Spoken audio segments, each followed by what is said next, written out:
भगवान ने कहा संकोच मत करना। सकुच बिहाय माग नृप मोही, मोरे नहीं अदेय कछु तोई। जन कहूं कछु अदोय अदेय नहीं मोरे, सब कुछ मैं दे सकता हूं। अस विश्वास तजहु जनि भोरे, मैं अपने आप को भी दे देता हूं तो इससे अधिक और क्या हो सकता है। मनु जी महाराज ने कहा, महाराज दान शिरोमणि कृपा निधि, नाथ कहूं सती भाव, चाहूं तुम्हीं समान सुत, प्रभु सन कवन दुराव। आप दानियों में शिरोमणि हैं, कृपा निधान हैं। मैं अत्यंत विश्वास पूर्वक श्रद्धा पूर्वक कह रहा हूं, मेरी यह अभिलाषा आप अवश्य ही पूर्ण करेंगे। आपसे कुछ छिपा हुआ नहीं है, क्योंकि आप सर्वांतर्यामी हैं। मैं आपके जैसा बेटा चाहता हूं।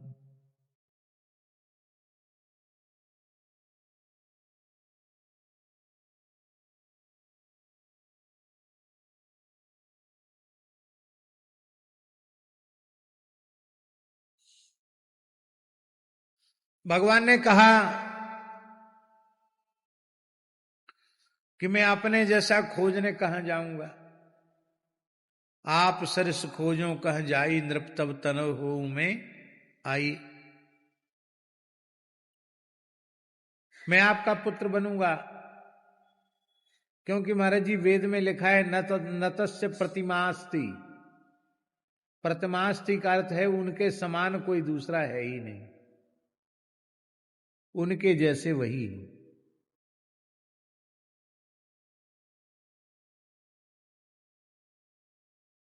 इसलिए मुझे आना पड़ेगा। लेकिन फिर भगवान के मन में एक बात आई कि मनु जी ने ये तो नहीं कहा कि चाहूं तुम्हें सुत, आपको ही पुत्र के रूप में चाहता हूं, ये तो नहीं कहा। उन्होंने कहा चाहूं तुम ही समान सुत। समान कहा, इसका मतलब मैं स्वयं भी आ जाऊंगा तो भी बात तो वहीं की वहीं रही, बात पूरी नहीं हुई।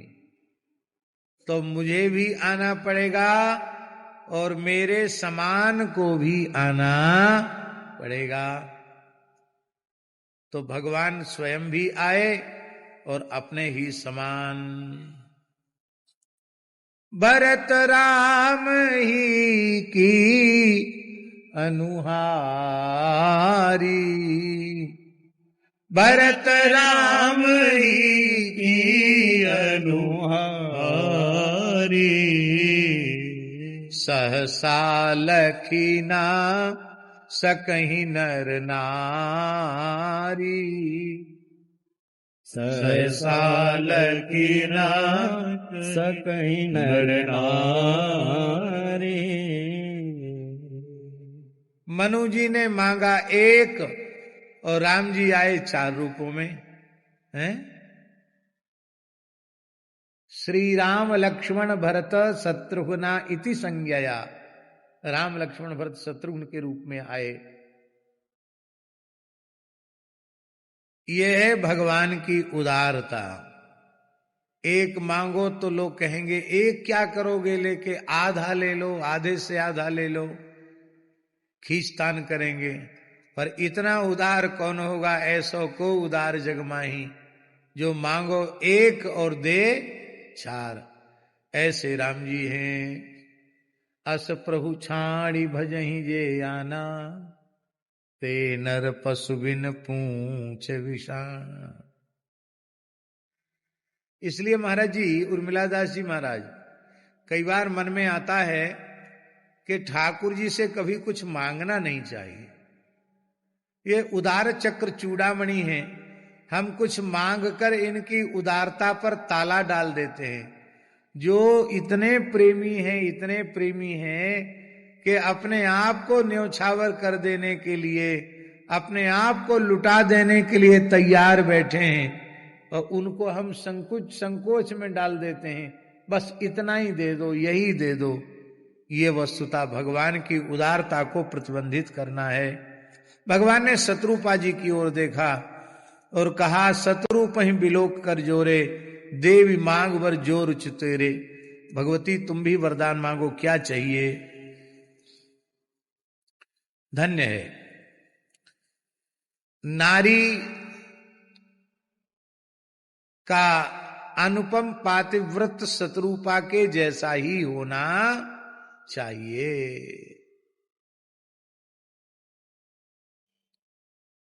उत्तम पतिव्रता का लक्षण क्या है? पति का मन उसका मन बन जाए, पति की बुद्धि उसकी बुद्धि बन जाए, पति का विचार उसका विचार बन जाए, पति का ही व्यवहार उसका व्यवहार बन जाए, अपनी पृथक सत्ता शेष न रह जाए। ये सर्वोत्तम पतिव्रता का लक्षण है। और उन पतिव्रताओं में शिरोमणि हैं श्री शत्रुपा जी। इसलिए शत्रुपा जी उसी पातिव्रत धर्म के अनुकूल बोल रही हैं। जो वरुनाथ चतुर नृप मांगा, सोई कृपाल मोहि अति प्रिय लागा। मेरे पतिदेव ने जो वर आपसे मांगा है भगवान, मुझे वही अत्यंत प्रिय लगा है। चतुर नृप मांगा,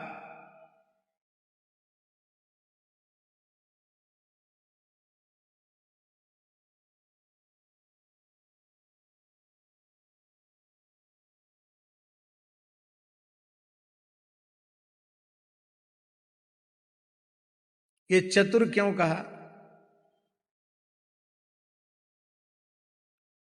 राम जी का दर्शन करके मनु जी के मन में आया, मैंने हजारों वर्ष तक इस संपूर्ण पृथ्वी का शासन किया, क्या नहीं किया, क्या नहीं देखा, क्या नहीं सुना। लेकिन आज श्री सीताराम जी जब हमारे नेत्रों का विषय बने हैं तो हमको लगता है, इनको देखने के बाद लगता है आज तक न कुछ देखा न कुछ सुना। आहा, कितने सुंदर हैं। अंग अंग पर 12 कोटि कोटि शत काम। एक एक अंग पर, रोम रोम पर 12 कोटि कोटि शत काम। ऐसे प्रभु सुंदर हैं। और इतने सुंदर प्रभु का एक बार दर्शन करके और शांत हो जाना ठीक नहीं। ऐसे प्रभु का मैं भी बहुत काल तक दर्शन करूं, और वह राजा के रूप में जब सिंहासन पर बैठे तो सारी प्रजा अनंत काल तक उनका बिना किसी तपस्या के, बिना किसी साधन के, इन श्री सीताराम जी का दिव्य सिंहासनासीन श्री सीताराम जी का हजारों वर्ष तक दर्शन करे। ऐसा कुछ मांग लेना चाहिए। इसलिए चतुर नृप, इसलिए चतुर शब्द दिया। राम ही भजे ते चतुर नर। तो चतुर का, चतुर की परिभाषा है कि हमको भी लाभ मिले और आगे आने वाली प्रजा को भी लाभ मिले। बोलो भक्तवत्सल भगवान की जय।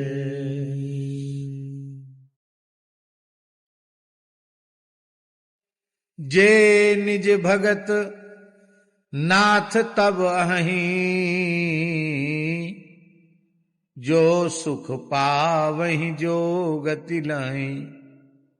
सोई सुख सोई गति सोई भगति, सोई निज चरण सने। सोई विवेक सोई रहनि प्रभु, मोहि कृपा करि दे। यह श्री शत्रुपा जी ने मांगा और भगवान इनके वर को सुनकर बड़े प्रसन्न हुए और कहा, मात विवेक अलौकिक तोरे, कबहु न मिटहि अनुग्रह मोरे। यदि सोई सुख सोई गत सोई भगत, सोई निज चरण सनेहु।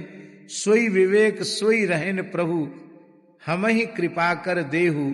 यदि इसकी व्याख्या की जाए तो हम समझते हैं घंटों व्याख्या की जाए तो भी थोड़ी है।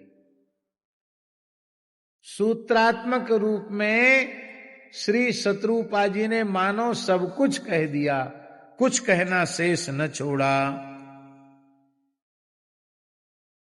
मनु जी ने कहा महाराज इनको तो आपने कह दिया कि तुम्हारा विवेक कभी मिटेगा नहीं,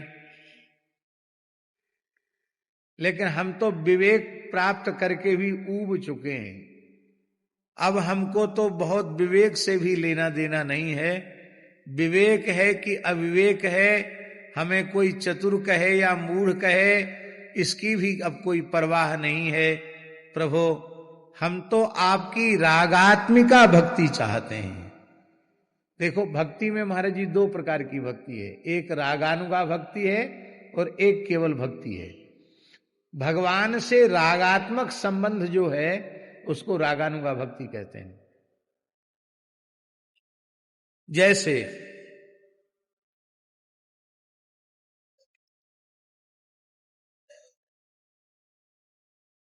पिता की अपनी संतान के प्रति जो प्रीति होती है वो किसी के द्वारा प्रेरित किए जाने से होती है क्या? वो तो अत्यंत सहज और स्वाभाविक प्रीति है। क्यों है? इसलिए है कि वह उसे मानता कि ये मेरा पुत्र है, तो पुत्र संबंध से प्रीति है। पति जो है माला लेके थोड़ी जपता पत्नी पत्नी पत्नी पत्नी पत्नी पत्नी पत्नी पत्नी, ऐसे तो नहीं जपता है। ना पत्नी माला लेके बैठती है पति पति पति पति जपती है। पर संबंध हो गया, अब मेरा जीवन सर्वस्व यही है और मेरी जीवन सर्वस्व यही है, ऐसा संबंध रागात्मक संबंध जब जुड़ जाता है तो सहज प्रेम हो जाता है। इसी को रागानुगा भक्ति कही है और ये रागानुगा भक्ति भक्ति में सर्वोपरि मानी गई है। हमें याद नहीं है, आप लोगों में किसी को याद होगा, इनको मनमोहन शरण जी को याद होगा। क्या है? राम जी पहुनवा हमार मिथिला के नाते, क्या है?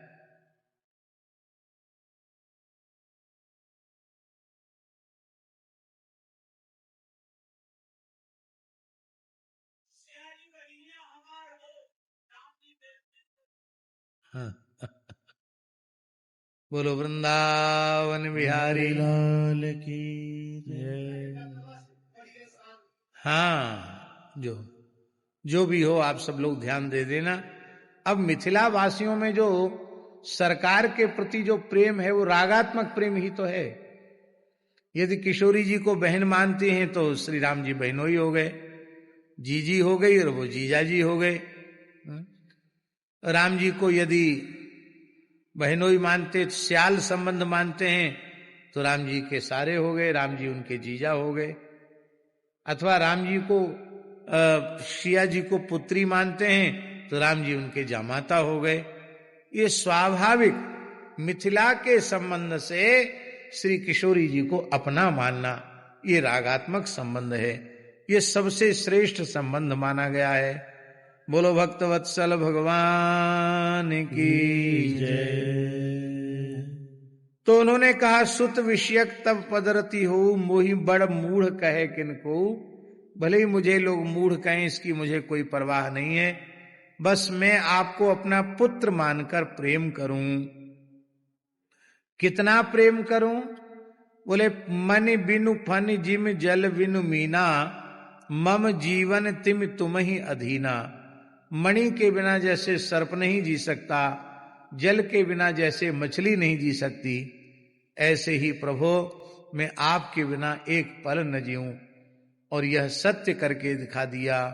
बंदऊ अवध भुआल सत्य प्रेम जहि राम पद, बिछुरत दीन दयाल प्रिय तनु तृण इव परिहर्यो।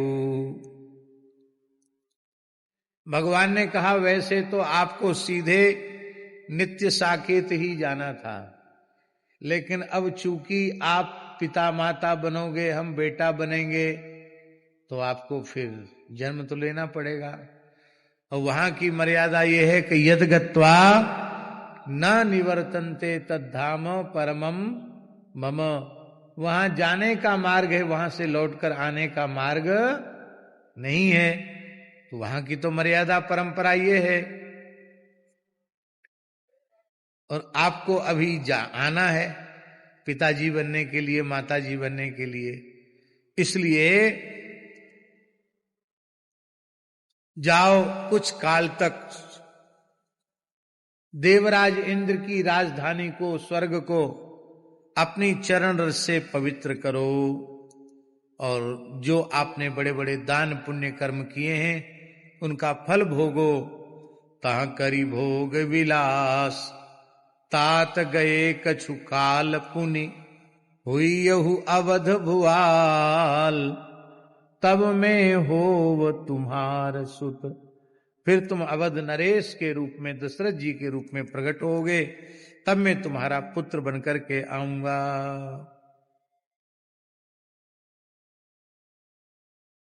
पुरैव में अभिलाष तुम्हारा, सत्य सत्यपन सत्य हमारा। त्रिवाचा पूर्वक भगवान ने कह दिया, ये मेरी प्रतिज्ञा सत्य है, सत्य है, सत्य है। और पुनि पुनि अस कही कृपा निधाना, अंतर्धान भये भगवाना। बोलो श्री सीताराम जी महाराज की जय। अब एक प्रताप भानु का चरित्र और आता है, वो भी राम जी के अवतार का कारण माना गया है। ये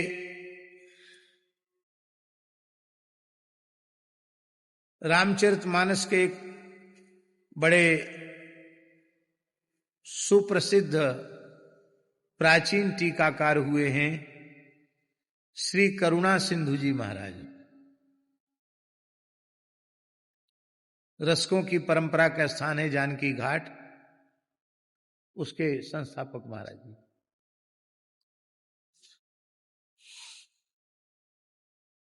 करुणा सिंधु जी महाराज ने मानस जी की टीका लिखी है।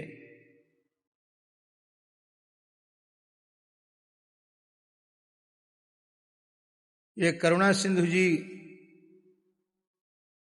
मधुर रस के उपासक थे। और क्यों मोहनदास जी महाराज श्री स्वामी राम प्रसादाचार्य जी के शिष्य थे ना। श्री स्वामी राम प्रसादाचार्य जी महाराज जहां से रामानंद संप्रदाय में बिंदी वाला तिलक आरंभ हुआ, श्री किशोरी जी ने अपना कृपा प्रसाद बिंदु प्रसाद प्रदान किया। राम प्रसादाचार्य जी के ही शिष्य थे श्री करुणा सिंधु जी महाराज।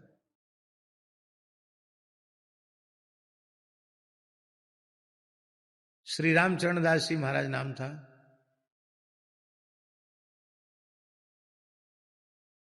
आपकी मधुर भावना जगी सीताराम जी के प्रति, तो आपके पूज्य गुरुदेव ने कहा कि तुम रेवासा चले जाओ। वो रेवासा रहे। जो भी तत्कालीन रेवासा की पीठ पर रहे होंगे आचार्य के रूप में, उन लोगों ने उनके साथ बहुत उत्तम व्यवहार नहीं किया। फिर भी गुरु आज्ञा से गए थे तो वहां कुंज में झाड़ू लगाते रहते, सेवा में लगे रहते, युगल नाम का जप करते रहते, और सेवा करते करते करते करते 12 वर्ष व्यतीत हो गए। 12 वर्ष तक कुंज के बाहर ही नहीं पधारे करुणा सिंधु जी। और वहां उनको श्री स्वामी अग्रदेवाचार्य जी की कृपा, श्री किशोरी जी की, जानकी नाथ जी की कृपा, वहीं इतने काल तक सेवा करने वाले को तन्मय होकर सब कुछ मिल ही जाएगा, इसमें संदेह क्या है। वहां के आचार्य भी द्रवित हो गए। बोले बाबा जी क्या चाहिए तुमको? कुछ लेते नहीं, कुछ मांगते नहीं, किसी से कुछ बोलते नहीं, और कोई कुछ भी कह दे सब कुछ सहन कर लेते हो, तो आखिर तुम चाहते क्या हो? तो आपने कहा कि मिल तो गया हमको यहां रहने से ही, पर आचार्यों की वाणी आप कृपा करके हमको दो, तो हमको रसोपासना का मार्ग मिल जाएगा। बोले ये तो नहीं मिलेंगे। उसमें छापा खाने थे नहीं कि पुस्तक बाजार में उपलब्ध होती हो मिल जाएगी, पैसा दो मिल जाएगी। पांडुलिपियां होती थी। श्री स्वामी अग्रदेवाचार्य जी का और आज पूर्वाचार्यों का जो रस साहित्य है वो चाहते थे करुणा सिंधु जी महाराज। तो बोले इसके लिए तिलक बदलना पड़ेगा, यहां द्वारा चेला बनना पड़ेगा, तिलक बदलना पड़ेगा।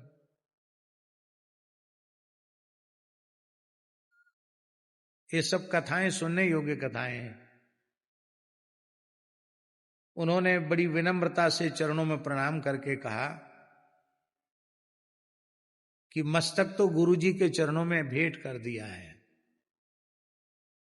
अब हम इस संबंध में कुछ नहीं बोल सकते हैं, गुरुजी से पूछना होगा।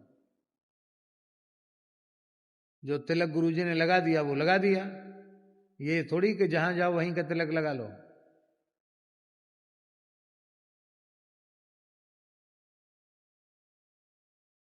गुरुजी के पास पहुंचे। महापुरुष कैसे उदार होंगे। उन्होंने कहा आचार्यों की, पूर्वाचार्य, हम लोग सब अग्र जी के ही द्वारे के हैं, पूर्वाचार्यों की वाणी मस्तक देकर भी मिल जाए तो ले लो, वो जैसा कहते हैं वैसा मान लो। तब उन्होंने कहा कि उस समय जो तिलक था वहां के जो आचार्य थे उनका बिना सिंहासन वाला तिलक था। तो वो रीझ गए इनके भाव पर, बोले बिंदी तो नहीं मिटाएंगे, यहां किशोरी जी की थोड़ी चंद्रिका लगा देंगे और नीचे से सिंहासन को हटा दिया तो एक अलग प्रकार का तिलक। देखा होगा आपने जानकी घाट का, इस समय श्री जन्मेजय शरण जी महाराज वहां महंत के रूप में विराजमान है, तो वो तिलक एक प्रकट हो गया। तो श्री करुणा सिंधु जी महाराज का स्मरण मुझे आ गया, रेवासा से उनका जुड़ा हुआ इतिहास है, इसलिए हमने संक्षेप में उनका इतिहास भी स्मरण कर लिया।